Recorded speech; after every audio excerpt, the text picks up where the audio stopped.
The future of this NFL lives and dies with a guy named Daniel Jones. Danny Dimes, who a lot of people are saying they hate the nickname, by the way. Why?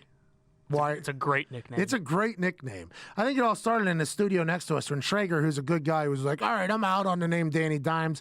And then all these other losers on Twitter think their opinion matter and tell me, oh, I'm done with Danny Dimes. Hey, Danny Dimes is a great nickname. And let me tell you what Danny Dimes does. He William Wallace's that locker room to make them better than they are. That defense was piss poor the first couple weeks of the NFL season. That defense did nothing whenever Eli Manning was the quarterback. That defense had no hope before Danny Dimes got on the football field. Since Danny Dimes has become the starter for the New York Giants, couple little quick stats and facts.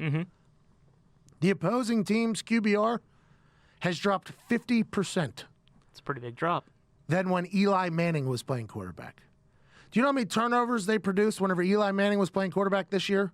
0. Do you know how many turnovers they produced since Daniel Jones has gotten at the helm?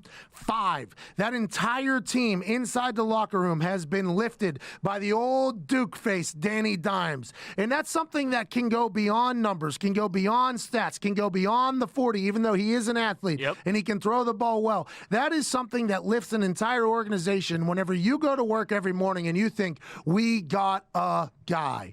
If you look at punt returners and kickoff return teams, whenever there's a returner that can actually take it to the house, watch how they block for that particular player. Same thing's happening right now for Danny Dimes. They know that they got a guy under center on the offensive side of the ball that can make plays and win games for them, so everybody has to elevate their game. There's no more walking into the office just hoping that you get rich and make a good play. Now it's everybody believing that Danny Dimes can lead us to the promised land. We've seen nothing of this guy in the playoffs. We've seen nothing of this guy in big moments, but all we know is he shows up. He's been talked about in a bad fashion by everybody. He continues to be the same guy, and when he gets the ball in his hands, he's absolutely electric. And last week when he beat the Buccaneers, everybody was like, yeah, it's the Buccaneers, including myself. Now the Tampa Bay Buccaneers run up a 50-burger on the Los Angeles Rams. It's an entirely new world for the New York Giants. I think Danny Dimes is potentially a quarterback of the future in this NFL. I agree, and hopefully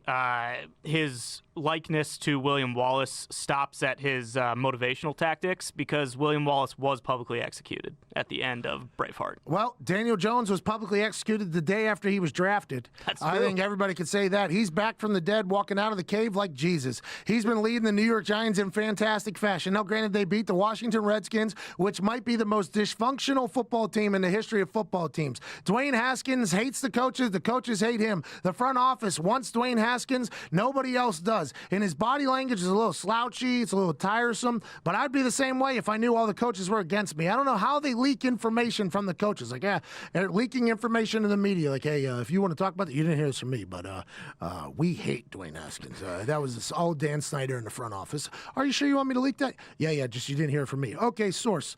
Coaches hate Dwayne Haskins. It's like, all right, now Dwayne Haskins has to walk in there and be like, all right, so these coaches hate me. Front office loves me. Now I'm kind of stuck between a rock and a hard place. I don't really like these coaches either if they're not going to like me. My body language was bad on draft night. It was bad in the first couple weeks. It was bad whenever I was playing. But you get me in a situation where the coach wants me to succeed, maybe I'll do well. When you heard him in the post-game press conference, he said, I'm going to be here for a long time. And he might as well just finish that statement with saying, I'm going to be here a lot longer than Jay Gruden. So if these bums want to get out of here, I'm completely okay with that. I don't know how Dwayne Haskins is going to do, but I do think Danny Dimes is going to lead the Giants into the promised land in the future at some point.